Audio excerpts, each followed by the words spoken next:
Apa yang terjadi kalau teman-teman semua mau membeli rumah yang dimana rumah tersebut pernah dijadikan tempat untuk melakukan ritual persembahan turun-temurun? Apakah teman-teman tetap bakal membelinya atau tidak? Hal yang sama terjadi pada salah satu tokoh yang terdapat dalam novel Teka-teki Rumah Aneh karya Uketsu. Selamat datang di review buku bersama Azka Pidejanara. Kali ini aku akan membahas atau mereview buku yang berjudul Teka-teki Rumah Aneh karya Uketsu. Sebelumnya aku meminjam buku ini secara fisik ke teman aku, jadinya aku gak punya bentuk bukunya, jadi aku akan menampilkan gambarnya saja. Novel ini diterbitkan pada tahun 2023 dengan penerbit Gramedia Pustaka Utama, yang dimana novel ini memiliki jumlah halaman sebanyak 224 halaman dan punya genre horor, thriller, dan juga misteri. Selanjutnya, ayo kita berkenalan dengan penulisnya. Jadi penulisnya itu Uketsu, yang dimana Uketsu ini merupakan seorang YouTuber dan juga penulis yang terkenal dengan konten-konten misterius, juga konten-konten yang berbau horor, yang sering dibawa oleh Uketsu ini. Sebelumnya, teman-teman pernah melihat gak denah rumah yang kayak gini? Atau yang kayak gini? Jadi, Teka-teki Rumah Aneh ini menceritakan tokoh utama yang bernama Aku. Jadi, Uketsu ini melibatkan si pembaca dalam berjalannya cerita dalam novel ini. Nah, si Aku ini, yang dimana dia punya teman, namanya Yanao Kasan. Yang dimana Yanao Kasan ini sedang berencana untuk membeli rumah second yang ada di kawasan Tokyo untuk kehidupannya gitu. Ya sudah, setelah itu dia berikanlah denahnya kepada si Aku ini, yang dimana si Yanao Kasan itu berpendapat bahwasannya ada yang aneh dari denah rumahnya tersebut. Nah, sekilas saat teman-teman melihat denah rumah tadi, sebenarnya tidak ada yang hal-hal yang aneh ya kalau dilihat secara sekilas. Namun kalau teman-teman melihatnya secara teliti, denah rumah itu menggambarkan, dan setelah itu aku ini memutuskan untuk mendiskusikan hal ini lebih lanjut kepada Kurihara-san. Nah, Kurihara-san itu adalah salah satu temennya aku, yang dimana Kurihara-san itu seseorang arsitektur dan juga punya obsesi terkait hal-hal supranatural. Setelah berdiskusi panjang lebar antara Kurihara-san dan si aku ini, mereka tuh mengambil sebuah kesimpulan. Kesimpulan pertama, bahwasannya denah rumah itu sengaja dirancang seperti itu untuk melancarkan suatu aksi kejahatan yang bernama pembunuhan tersengaja. Itu merupakan kesimpulan pertama. Setelah mengetahui hal tersebut, aku ini memutuskan untuk menelpon Yanao Kasan. Namun ternyata Yanao Kasan itu sudah duluan konfirmasi kepada si aku ini bahwasannya Yanao Kasan bilang, aku gak jadi deh buat beli rumah ini. Soalnya ada kejadian penemuan mayat yang dimana kondisinya tuh tangan kirinya menghilang, dan dimana mayat tersebut terletak tidak jauh dari rumah tersebut. Mendengar hal tersebut, si aku ini merasa lega bahwasannya Yanaoka itu udah jadi beli rumah tersebut ya, karena dia juga udah punya asumsi rumah ini tuh emang gak cocok deh buat ditinggalin sama Yanaoka-san. Nah, setelah itu aku ini memutuskan untuk mengupload berita tersebut tentang penemuan mayat tanpa tangan kiri tersebut di suatu blog ya, dia buat artikelnya. Setelah buat artikel dan menunggu beberapa lama, ternyata ada satu orang yang merespon terhadap artikel tersebut.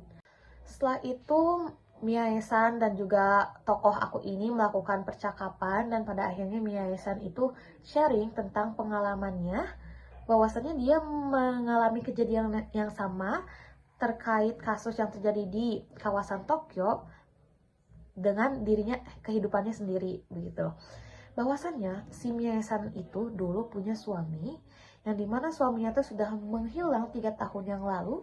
Lalu 3 tahun kemudian suaminya tersebut ditemukan dalam keadaan sudah meninggal dengan tangan kirinya yang terpotong. Pada akhirnya Kurihara-san dan tokoh aku ini pergi ke kawasan Tokyo untuk lapangan secara langsung melihat keadaan yang ada di sana.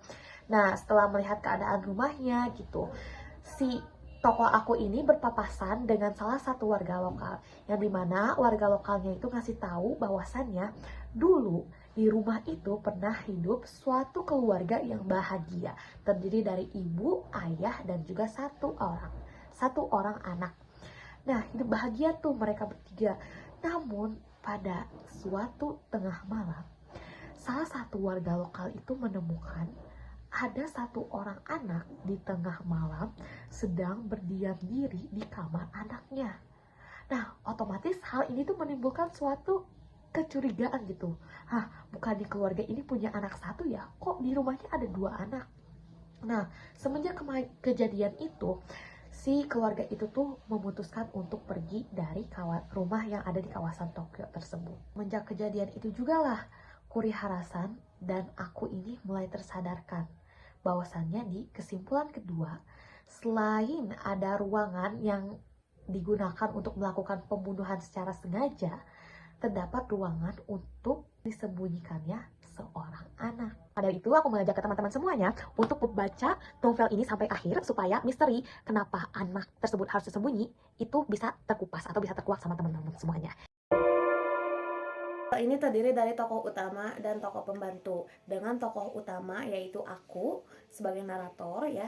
Kemudian tokoh pembantunya ada Yanaoka-san, Kurihara-san, ada Mie-san, kemudian ada keluarga Katabuchi. Baik, selanjutnya aku akan membahas tentang kelebihan dari buku ini yang harus teman-teman semua tahu.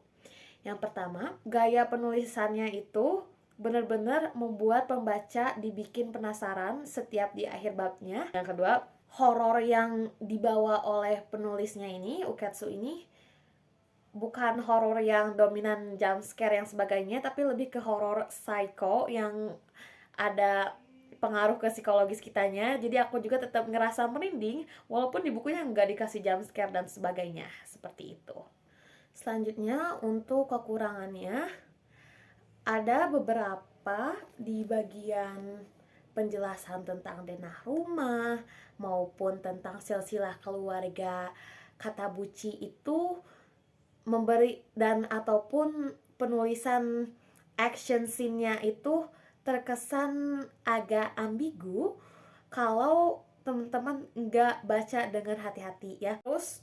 Terus buat aku yang suka banget sama kepastian, novel ini tuh benar-benar ngasih kamu akhir cerita yang menggantung. Informasi-informasi penting tuh kebanyakan ditaruh di awal sehingga memungkinkan untuk si pembaca tersebut mengalami suatu kebingungan untuk melanjutkan ke bab-bab berikutnya, karena bisa saja pembaca itu lupa bahwa karakter ini namanya siapa dan cerita ini udah sampai dari mana dan sekarang tuh si lokasi karakternya tuh lagi ada di mana, seperti itu.